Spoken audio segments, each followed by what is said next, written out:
আসসালামু আলাইকুম দর্শক, একটা শিরোনাম দেখে অবাকই হলাম। আপনার স্বামী কয়জন, নাম কি? মমতাজকে পিপি। এই যে প্রশ্নটা আদালতে পিপি করলেন, এই প্রশ্নের অর্থ কি? মুসলমানদের যে ধর্ম অনুযায়ী তাতে একজন স্বামীর একাধিক স্ত্রী থাকতে পারে, কিন্তু একজন কোনো নারীর কি একাধিক স্ত্রী একই সঙ্গে থাকতে পারে? থাকতে পারে না, তাকে ডিভোর্স দিতে হয়। মমতাজ বেগম, তার জীবনে একাধিক বিয়ে হয়েছে, ডিভোর্স হয়েছে, তারপরে তিনি বিয়ে করেছে। এখন তিনি কি তৃতীয় স্বামীর ঘর করছেন নাকি চতুর্থ স্বামীর ঘর করছেন আমি জানি না, কিন্তু প্রশ্নটাই তো নারীকে অবমাননা করা।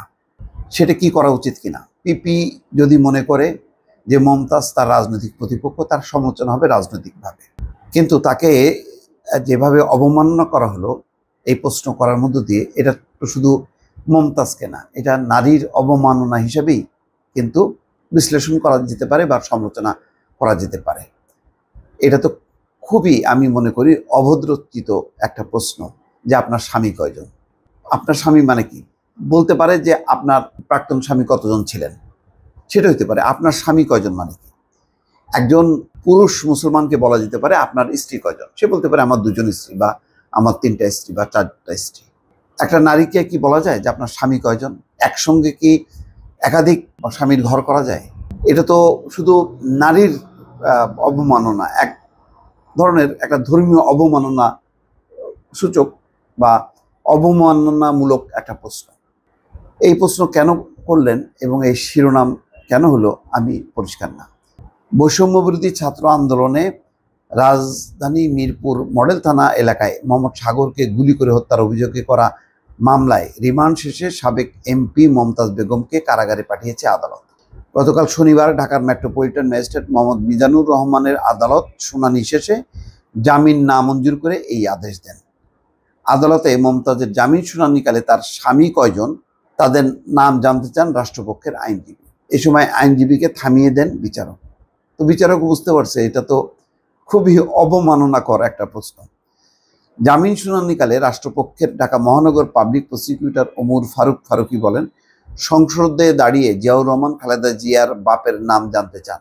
বলেন তো আপনার বাপের নাম কি, স্বামী কয়জন, স্বামীর নাম কি? এই সময় বিচারক তাকে থামিয়ে মামলার বিষয়ে কথা বলতে বলেন।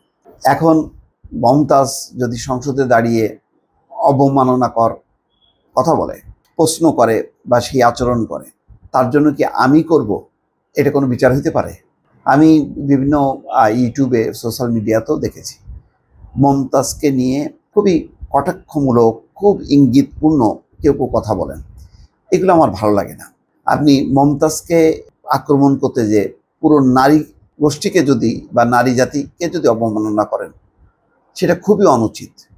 নারীর অধিকার, নারীর মর্যাদা, এটা নিশ্চিত করার দরকার। মনে রাখার দরকার যে এটা খুবই একটা স্পর্শকাতর বিষয়। নারীর অধিকার, প্রত্যেকেরই মা বোন আছে ঘরে, সুতরাং ওটা মাথায় রেখে মনে করা উচিত এখন অন্য নারী আমার মা বোন না, এইটা বিবেচনা করে যদি আমি প্রশ্ন করি, আসলে ঘুরে কিন্তু আমার কাছে আসে। সুতরাং এগুলো নিয়ে আর কথা বলতে চাই না। এগুলি খুবই অরুচিকর বিষয়।